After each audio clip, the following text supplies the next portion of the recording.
agus a géisteach.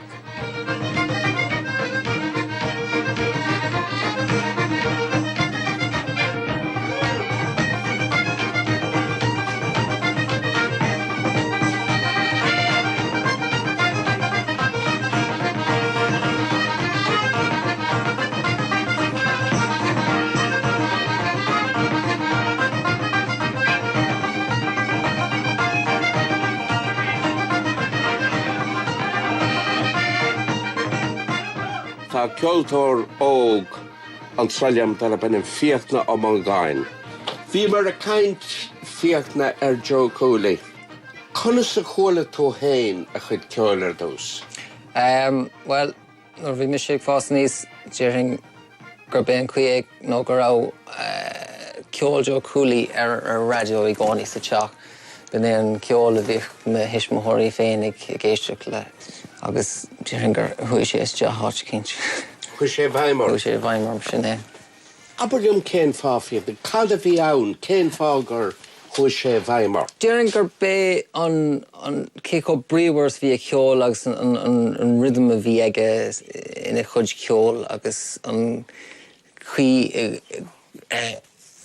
gochaí sé is deach, gochaí a ceol is deach a chríd ina cinint stocha. Tá filiacht freisin sa ceol a hain Joe Cooley. A sein fá pias a beag chun sin a heisbaint.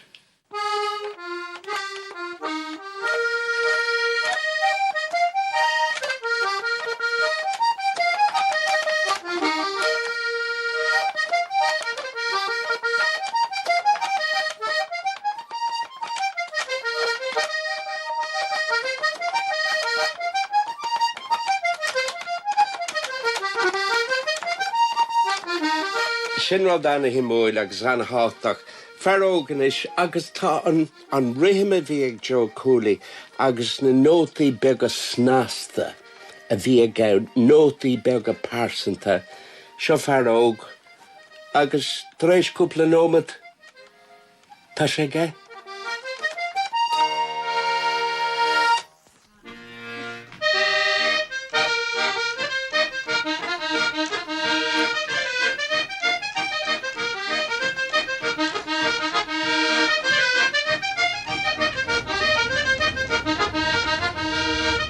Ma bhealach siar bhóilín is muointe lorg Joe Cooley na cardí bhí aige an star ceolmhar a bhí aige.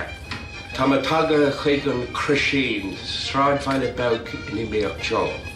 Agus in éileach le man seo tá Carla Joe dar a bennim Des Mulcair. Des, your first meeting. That's a long time ago, Tony.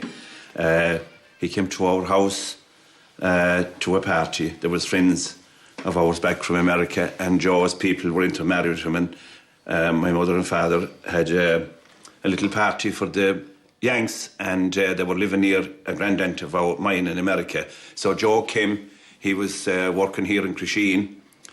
He was a bricklayer by trade. He was working with man that was here in Crusheen, the family stone masons at Thomas McNamara. You'll be talking to Tom later, but he came to the house that night. We were watching him. Of course, he was a great burly fellow with a great head of curls, and that was the first time that I saw Joe. He wasn't a very big man, about 5'8" or 5'8.5", but he had an awesome voice. He had very deep bass voice that you rarely hear. When he said something, you look back to see who was talking. Do you know? Well, the first time I met Joe Cooley, I'd say, was a young fella. He played minor hurling with Crusheen.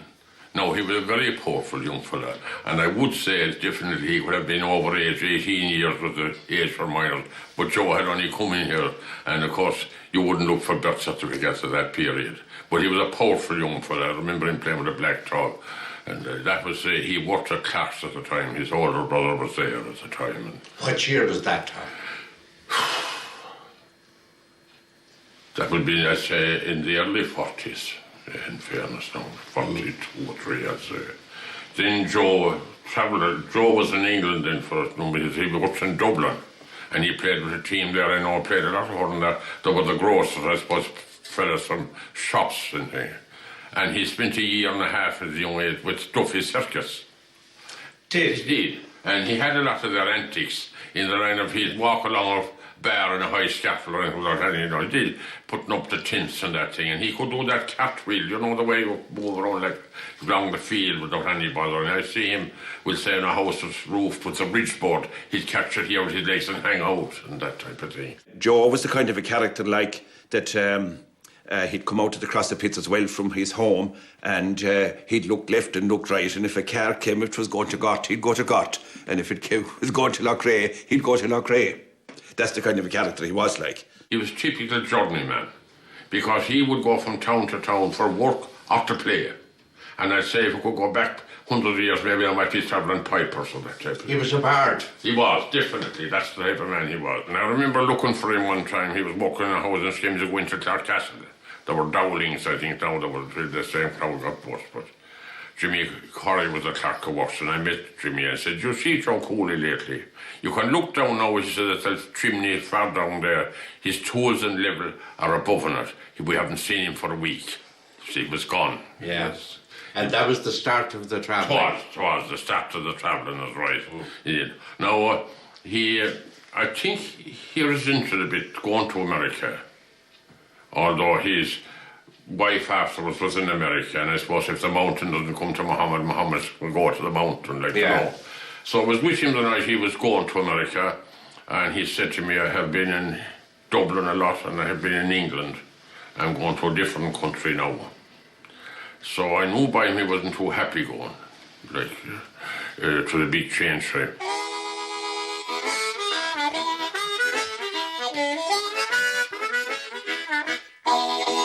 San Francisco, of course, was always a great place for hippies and so on, the whole hippie generation. Did they show any interest at all? That's what I'm talking about. That's what they're playing now. Every corner you go to in San Francisco, you'll hear the Scholar or the Skylark or something. And Joe Cooley's been responsible for a lot of that. For a lot of it, yes.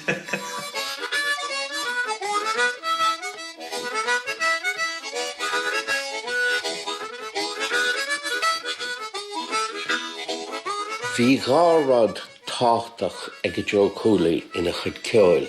Bhí sprí agus anam gléigeal óntach ann, ach freisin bhí nóta an uignis ann. Agus meid féchant Rick Epping Shenham Norgan Bale. The higus greibh an rud ceanan céana is a bhí ag Cooley bio sa bhar seo.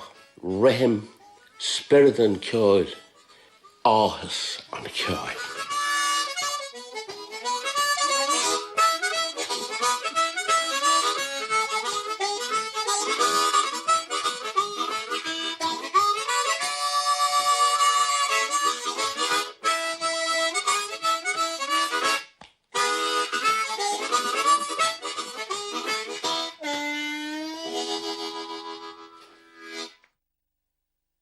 Paint a picture, Rick, of Cooley in San Francisco. Well, it was after I came back from Ireland the first time in '69, and I started looking around for music, and I was down around LA at that time, and had friends up in San Francisco, and very quickly came across Joe through friends playing Irish music an old time, and he was he'd already been through. This was maybe 1970 or so, and he'd already been through first bout of his illness, you know. And when he played, it was like he had this sure and unambiguous momentum. It was like he had behind him generations of musicians backing him up, you know. And maybe it was because of having sort of got a glimpse of his own mortality. He said to me once that he wanted me to have a tune that he was about to play, and I think it had something to do with that and the responsibility he felt carrying this generations of music behind him. But it was like he was one of just a handful of musicians I've met where it takes only a moment of hearing him play to last a lifetime.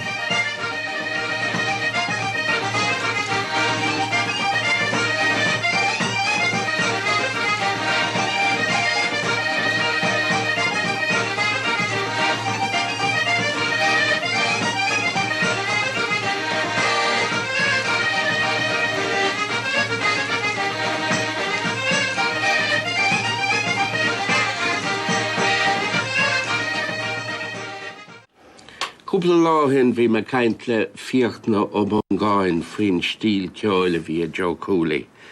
Bhí mar cainte rithim agus luas agus nótaí beaga ornadiata.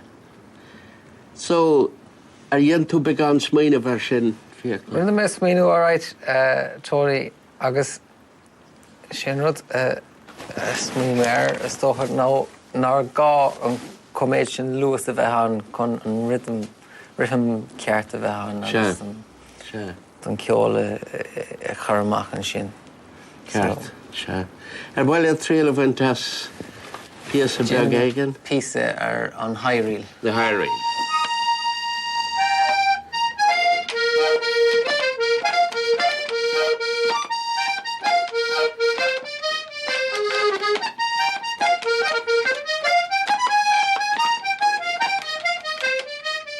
Rishelliam go bhfuil an spirit a bhí ag Joe beo fós. Go bhfuil cearcail mór sa tannós. Téan ceoltar amháin ar lína fíringe, tagan duine óg eile agus tagan duine eile. An rud simúil faoi ceol tradiisiúnta na hÉireann go bhfuil na seanna fíobarí, na seanna ceoltóirí a thug ar geol féinní dóin. Go bhfuil siad ann fós, agus ceapam go bhfuil sé sin thar a bheith táchtach.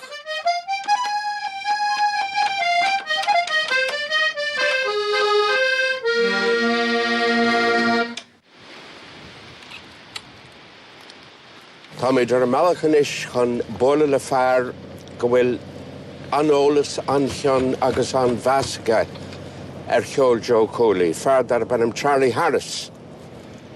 Seo an fearr í an obair láimh ar na accordion í ceáil a bhí ina ging. Má bhíonn an bosca crían nó caite, túir chuig Charlie agus bei sé dún agus a sinna mé gart a réis.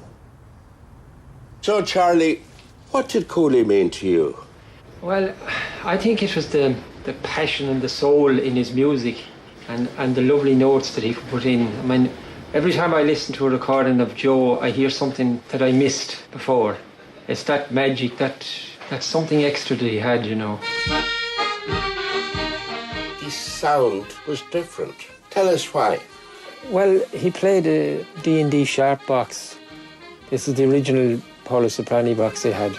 The sound holes were bigger on that box. That seemed to give it a different timbre from the later ones. Well, we have an accordion here of the same period. That's Sound right. it for us, Charlie.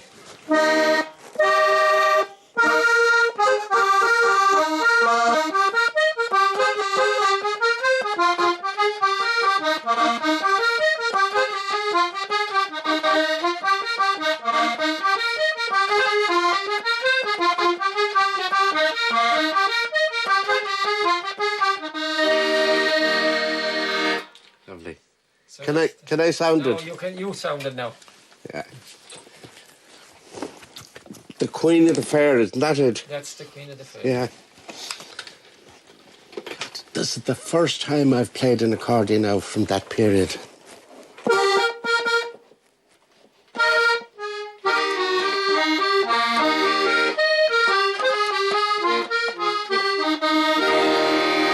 Lovely sound. Lovely sound, yes. Do you remember he had little turns like in My Love Was in America? Yes.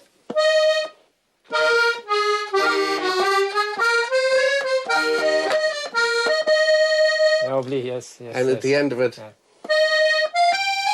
instead.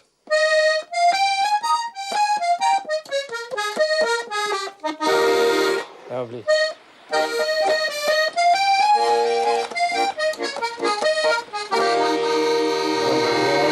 He was wonderful to... Yeah, he had these touches that just completely twisted, turn it upside down.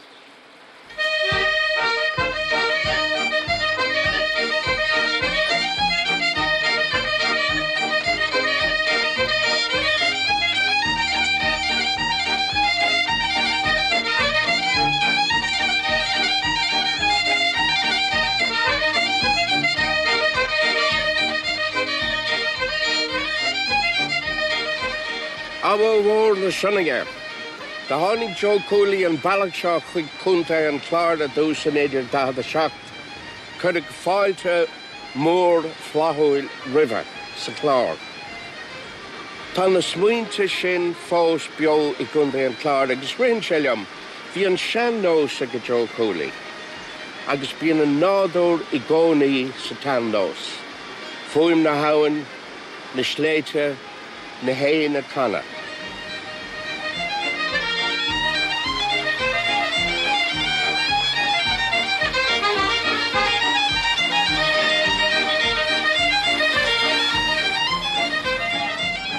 Shanshop and Shaw Yortin Shigura. Caroline and Shaw, as Conte and Clark, Tushkat and Clark, Christy Barry. You heard Cooley when you were a very, very young man. I heard Joe Cooley in 1969. He used to come to the Kincora in Lisdoonvarna. And I remember the place was packed and people were just in droves trying to get to see him, do you know what I mean? They were listening and it didn't matter what he'd done, they just wanted to see him, do you know what I mean? And I don't know, was Desi Mulcair there? I think he might have been there the same night too. What captivated me is just his presence, the way he sat and his size and everything. And then we heard the music, of course, shortly after, like, and the music was always there. And the music always of Joe Cooley is in my head all the time. If I were to paint a picture of Joe Cooley, I always said I'd paint a horse and buggy, and Joe sitting up holding the reins with a kind of a nice, comfortable, firm grip, and he's sitting back relaxing. And his music always reminds me of that beat.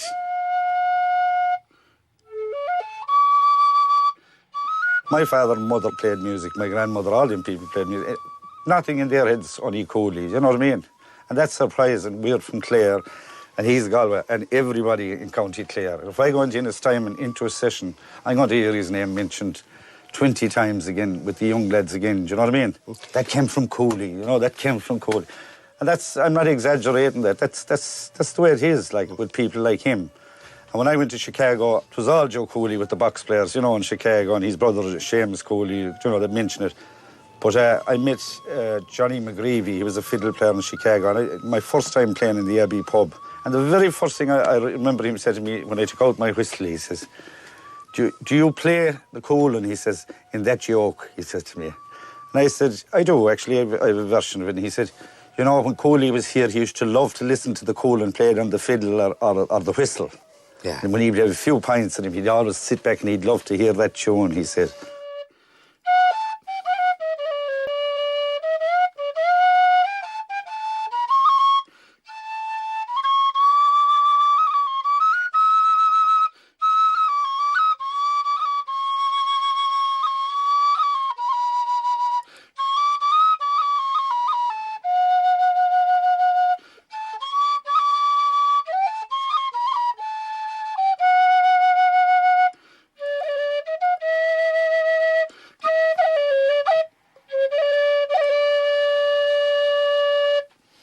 Wonderful, Christy. Thank you, Tony. There's passion in that. Well, I try to... If you're doing something for Joe Cooley, you must put a bit of passion into it, I suppose. You know, that's really what he was about, wasn't it? I remember in the early 70s, I was down at a garage in Killanena, and this bloke came in, he said, you should be up at Kenny's, he said.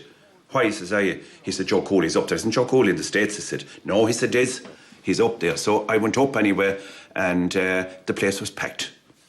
The accordion player was resting on the accordion like that. And I looked around, and now I hate to say this, like, but I knew Joe Cooley is a very fine-looking bloke with a salad complexion, very fair, and a great blonde heady hair. But when I saw this man, I said, that's never Joe Cooley. Me, Sullivan Joe Cooley, boss in Adiac Chapter 3, the Catrian and Igonal, Shachtan, a dull heart or Peter's William, a geistut le Joe agus a caintleis. Níor chola mé a chud ceol mar a deartha up clós go dtí an uair sin, agus bhí drochaí in Crater Bot, ach níor ó sé tuairt amach fan píon miltin a bhí Tá cyfne gom chur me ceiste ar uair amháin rá sé gceart, agus obvious question ar íon pein Joe, siad am go ruairt me sin leis, agus níor ragar sé go ddíreach ach ní coppla second dúirte tuaid cile dog agus hiúil sé leis. Ach an dáir hen se ní híltha sin ní rósa gom caháte rón neart agus an spirit seo a teacht is dehanna cuid ceol.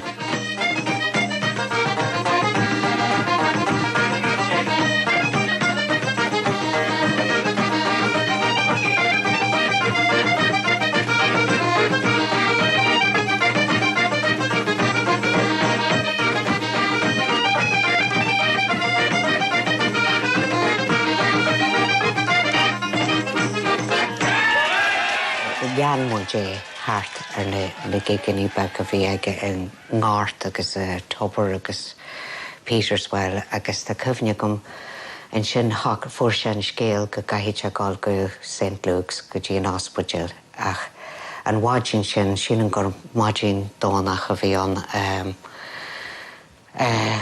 chanig muidir léigla chéile sa pob a bhí trasnan ón áitiró a teacóní aige agus chuir sé sús deach de ahanine a hanig isteach agus dag sé sláán ag a chuid cáirde agus thumán muid arás go bálachtí go dtí an ospidil. Agus bhí me just ar má bhealach a go isteach le éacail na rah chlí orm le ráid go rá sé i mí. A chuil siar chum ar bhathirlín is muointe leis le seachtain, a caint agus a ceol leis na seanna cháirde I bhíoch I go Joe Cooley. Tá me cinnte go bhfuil rud áling tábhachtach ceoil fágtha ag a bhar seo ghóil. Tá áthas ar an freisin a áidamach go bhfuil annachchuid le fálam ag locht óg an léinneomh óna chuid ceoil. Agus tú héanana chara tá súlagam go bhfuil blas beag feite agat ar Céarbh Joe Cooley.